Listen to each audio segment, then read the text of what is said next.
तुझे करके दिखा दूंगा, किसी धोखे में ना तू रहना, तुझे पल में भुला दूंगा।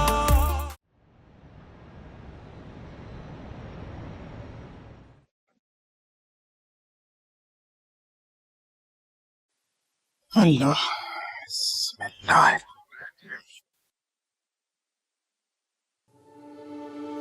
बच्ची को खाना दे आई? हाँ, दे दिया खाना। वैसे मीरब नाम है उसका। बेचारी पता नहीं क्या गुजरी है, इस पे कुछ बता ही नहीं रही है, कौन है, कहाँ से आई है। अरे भाई बता देगी, तुम उसका भरोसा हासिल करने की कोशिश करो। उसको एहसास होगा ना महफूज होने का, सब कुछ बता देगी। हम वहाँ उसके लिए अपने दिल में शक व शुबहात लेके बैठे हैं। जिस पे गुजरती है वही जानता है। मैं जरा उसको देख लूं, सुबह भी बैठी भी रो रही थी। तुम शुरू करो, मैं आती हूँ।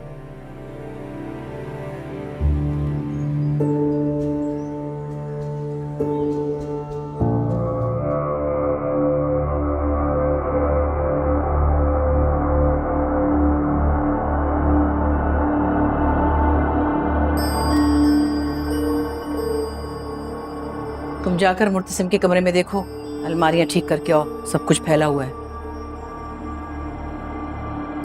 तुम यहाँ क्या कर रही हो? इंतजार। मुर्तसिम का वो आया नहीं अभी तक। कराची गया होगा अपनी बीवी को ढूंढने। किस तरह वो लड़की गायब हो गई कि बस। माँ बेगम, ऐसा कब तक चलेगा? इस बात का मैं क्या जवाब दूं? मुर्तसिम आएगा तो वही बता सकेगा।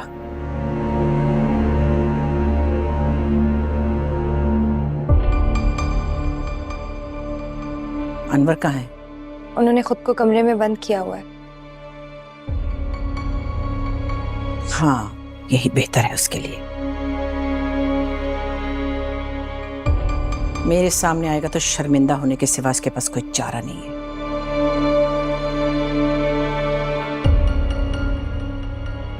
खैर, मैं भी अपने कमरे में जा रही। क्यों माँ बेगम? मुझसे तो अपना सामना भी नहीं किया जा रहा।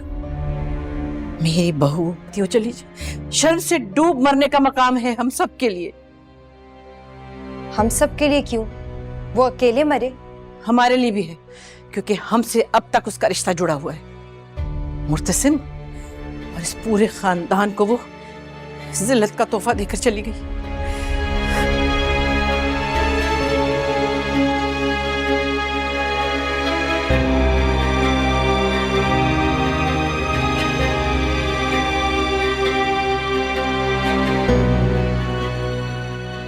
अच्छा हुआ जो सबको पता चल गया।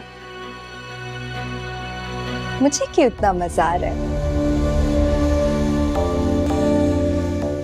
हाय मीरब।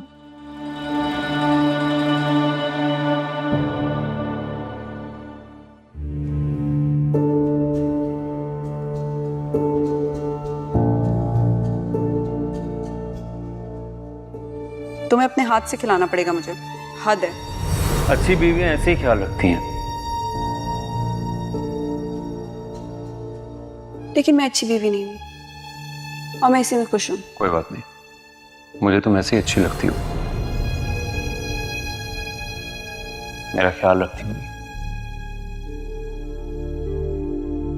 कुछ ही दिन की बात है, ये पट्टियां खुल जाएंगी ना तो हाथ तक नहीं लगाऊंगी तुम। तो फिर तो इन पट्टियों को थैंक यू बोलना चाहिए। एटलीस्ट तुम पास तो आई।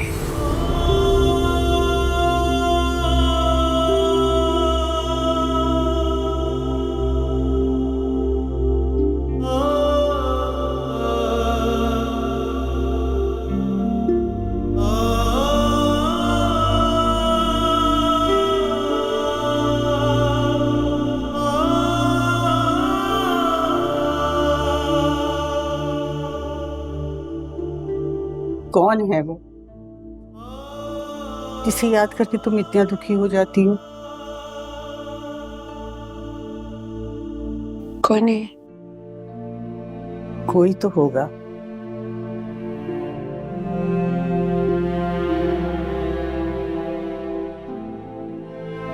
कोई था जिसने हमेशा बहुत ख्याल से प्यार से रखा मुझे, हर आजमाइश से बचा लिया, मेरे दिल को मोहब्बत और सुकून से सरशार किया।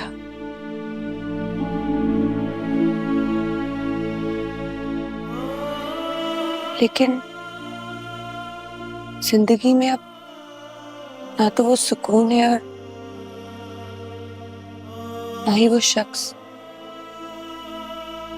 देखो बेटा, जिंदगी जैसे मुश्किल का सफर है ना, वैसे खुशियों और आसाइशों का महवर भी है। जैसे सारी जिंदगी खुशी नहीं रहती, ऐसे दुख और गम भी सारी जिंदगी नहीं रहते। हमारी कोई औलाद नहीं है। खालिद को बच्चों की बड़ी चाह थी, वो बेटी चाहता था, लेकिन शायद मैं अपनी किस्मत में औलाद लिखवा कर ही नहीं लाई थी। इसका मुझे बड़ा दुख है। सारी जिंदगी मैंने खालिद के साथ ऐसे ही गुजार दी और उसने भी मुझसे कभी कोई शिकवा नहीं किया। अगर शौहर प्यार करने वाला होना, दुख सुख में साथ देने वाला हो, तो औरत की जिंदगी खिजा में भी बहारों के फूलों की तरह खिली रहती है। मैंने सारी जिंदगी खालिद के साथ इसी तरह गुजार दी और अब मैं यही चाहती हूँ, मेरी जितनी भी जिंदगी है ना, वो खालिद के साथ ही गुजरे और इसके साथ ही मर जाऊं। क्या हुआ बेटा, खाना तो खा लो। मेरा पेट भर गया। अच्छा ये बताओ, तुम शादीशुदा, शौहर है तुम्हारा? मैं आपको बता चुकी हूँ, मैं तन्हा हूँ, मेरा इस दुनिया में कोई नहीं है। लेकिन बेटा कोई तो होगा ना। अगर आपको मेरा यहाँ रहना बोझ लग रहा है तो मैं यहाँ से चली जाती हूँ। कैसी बातें कर रही हो? तुम तो हमारी बेटियों की तरह हो, बल्कि बेटी हो मेरी। तुम कोई लावारिस थोड़ी हो। तुम यहीं रहोगी, कहीं नहीं जाओगी। सुना तुमने? और हाँ, बैठकर खाना खाओ।